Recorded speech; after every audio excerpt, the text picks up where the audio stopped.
Okay, we'll call the meeting to order.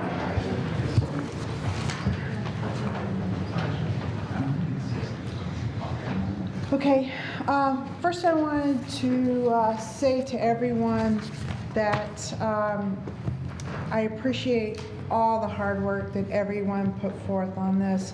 I know that everybody's heart was in the right place in terms of, providing schools for the children, for the city of Lynn, and I know that there was a big push and a big commitment on most people in this room had a big part to play in this, and it's really upsetting the outcome, but we'll move on. I'll try to explain to you what MSBA requires at this point, but I just wanted to not let it go by without acknowledging everybody's hard work.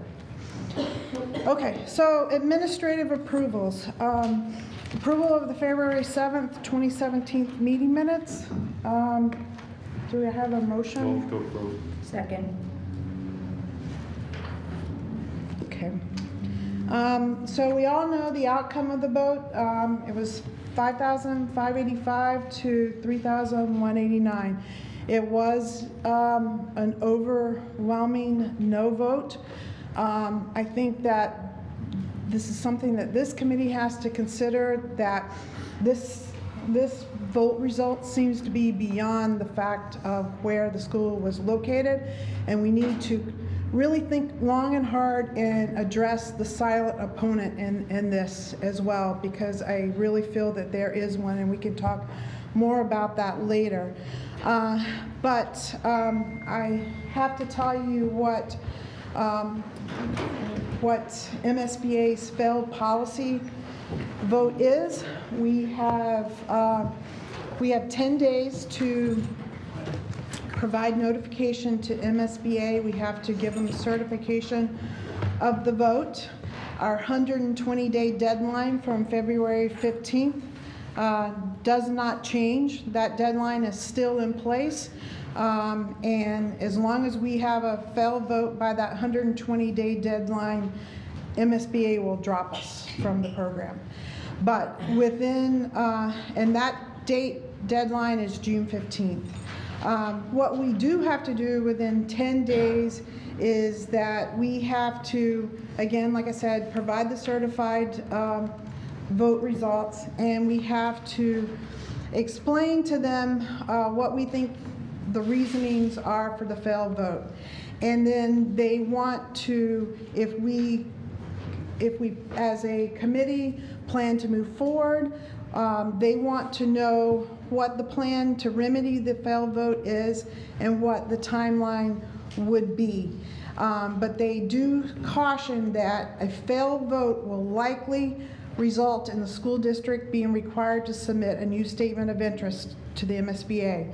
So just because you submit the statement of interest, I know you guys submit them every year, does not guarantee the school an automatic approval.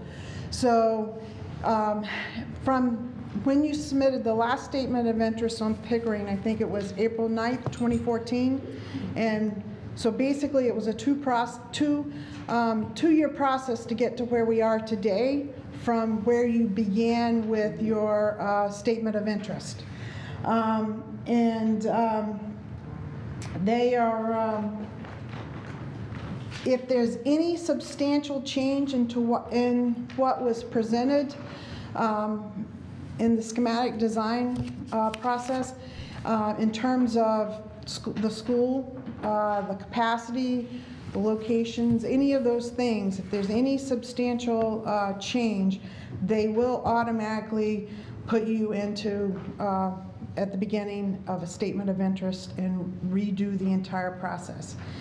They did caution that process is 100% on the city. They have paid, what, $800,000 for the most part for this past study that has gone through, so any substantial change will be 100% on the city. We can propose other options. They will review it, but This was an overwhelmingly no vote, so usually they work with you when it's closer. And I think they understand. I mean, they were really upset about the vote themselves. I think they understand the dire need in the city of Lynn in terms of the overcrowdedness and the conditions of the school. And I think that they will listen to any proposal. But I think what the city has to do is determine if they can even make a proposal work. And I mean, that's what we have to give them some hard evidence that there is a proposal that would actually work before they would consider working with us in terms of modifying anything that we presented to them so far to date. So given that, I think that your first option is to withdraw. The second option is to determine what, if anything, that the city could support outside of a debt exclusion of vote.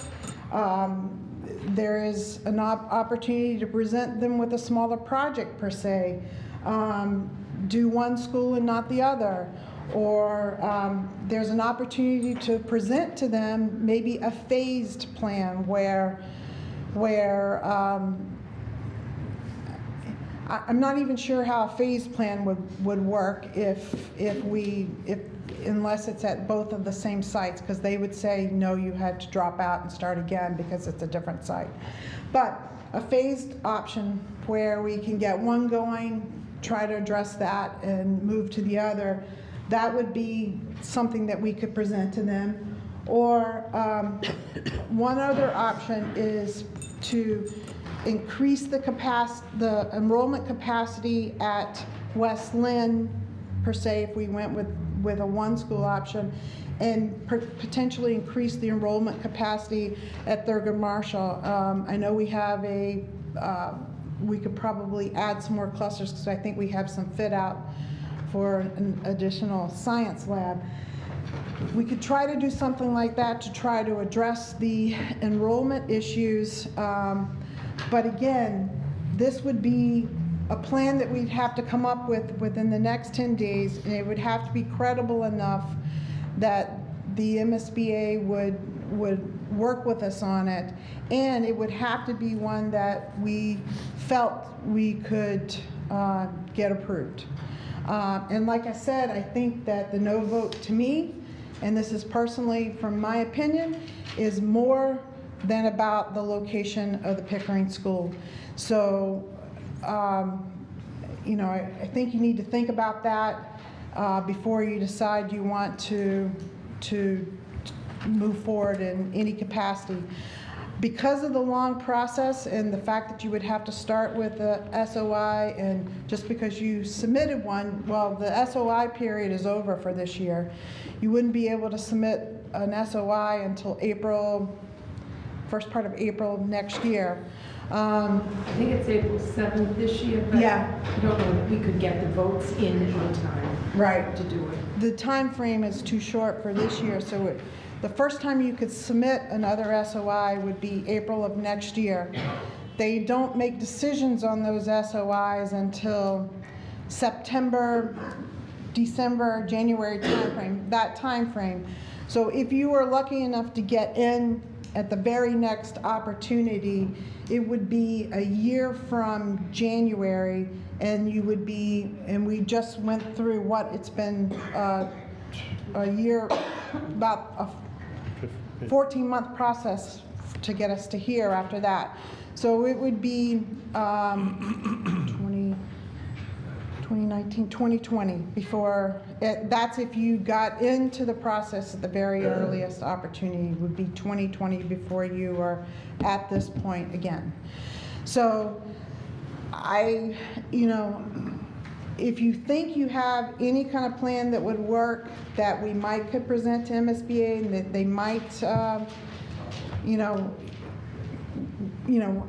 I think emotions are a little raw at this point. A lot of people have worked hard, so I don't think that maybe we need to stop and think about, think about it and then schedule another meeting and come together to see what we might can come up with for alternatives. We don't have a lot of time, but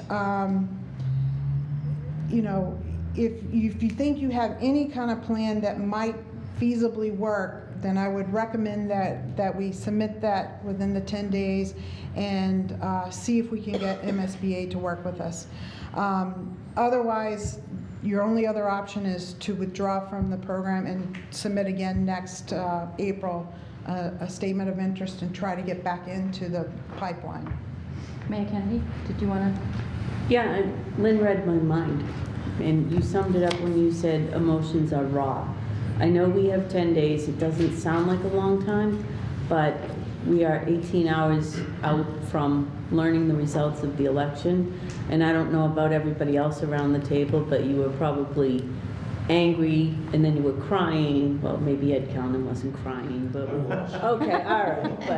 But I mean, and then you're saying, what more could we have done? What parts of this didn't work? Why did people reject this? And all these different thoughts and questions are going through your heads, I'm sure. Now, I, for one, would really like some time to talk to some constituents and see what they thought. And if they did vote no, why? And ask them if they voted yes and it failed, what do they think? They talked to their neighbors and whatever else. What were they hearing that would cause us to have not gotten the positive outcome on this? Because I think, like as Lynn said, I think it's a number of factors. I don't think it was purely location. And I have theories on it, but I don't really feel prepared to present those theories because, again, I'd like to talk to some more people and see. Frankly, 10 days won't change our population expectations. It won't change the need for a debt exclusion no matter what we do, even if we were just to renovate Pickering, let's say. It would still require a debt exclusion vote for us to do that because the money is not within the capacity of our debt service, or it would be straining it to the very max. Well, yeah, I just think there are other budgetary issues that limit our ability to bond it without a debt exclusion at this point in time. Right, and so these are things that I really want to give some thought to. I was hoping that maybe this committee could come to a consensus of saying, let's think about all of these things, give it some analysis, get away from the emotional thinking and start some analytical thinking, and come back to the table Monday. That still gives us a week to put together whatever we have to submit to the MSBA, whether it's a withdrawal or a revised plan or whatever it is. That still gives us time to get the paperwork done, but it also gives us a week to let this sink in and to talk to people and to mull over some of the different options that might be available to us. Because quite frankly, if you can't identify what the real issue is, it makes no sense to put forth the effort that we put forth to get to where we are today. If you can't find what all the underlying factors are and can put together a plan that the community will accept, so. And as Lynn said, this wasn't 100 votes. It wasn't that we won some precincts and we lost other precincts. I mean, it was an across-the-board solid rejection of the plan that was before the voters. But the question is, why? What factors were most predominant in the rejection? That's what we need to know. Could I make a motion that we schedule another Pickering School Building Committee meeting on Monday the 27th? Any discussion on that? I can't do that. I can't.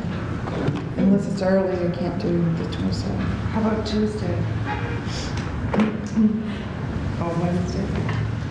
Sooner the better, I think. Well, that's what I'm thinking. We need the time. Wednesday's getting a little tight against the deadline. Is there any chance, if Lynn can't make it on Tuesday, so. I can make the I mean, morning, Monday. on Monday, but not the afternoon, but. I can't make Monday. What about Tuesday, Patty? Yes. I can make. Can I also make a suggestion that part of the problem was people felt like they didn't have the opportunity to be here for meetings? Can it be an evening meeting? I can't do Council is Monday. open, the room is zero. Tuesday night, the city council is meeting, so we won't have meeting space at City Hall available next Well- Tuesday night. Yeah, there's a lot of board meetings and stuff. What about Wednesday night? Of next week. That would only give us 2 days. Not even, Right, it would give us a Well, Like we one can day to have, put it I mean, we can have, You'd have to have about 5 different contingencies Oh. together. yeah, we could do that. I mean, Good. it helps. There's only so many options, so. I can make Monday evening, I think. I but can't do you Monday. can't. Oh, okay. Then when are you available Tuesday? I'm available all afternoon on Tuesday. May I modify my motion to reschedule a meeting to Tuesday, 3 o'clock, Tuesday the 22nd? Excuse me, the 28th? Second? Any discussion on that? All in favor? Opposed? Okay. Motion to adjourn. Second.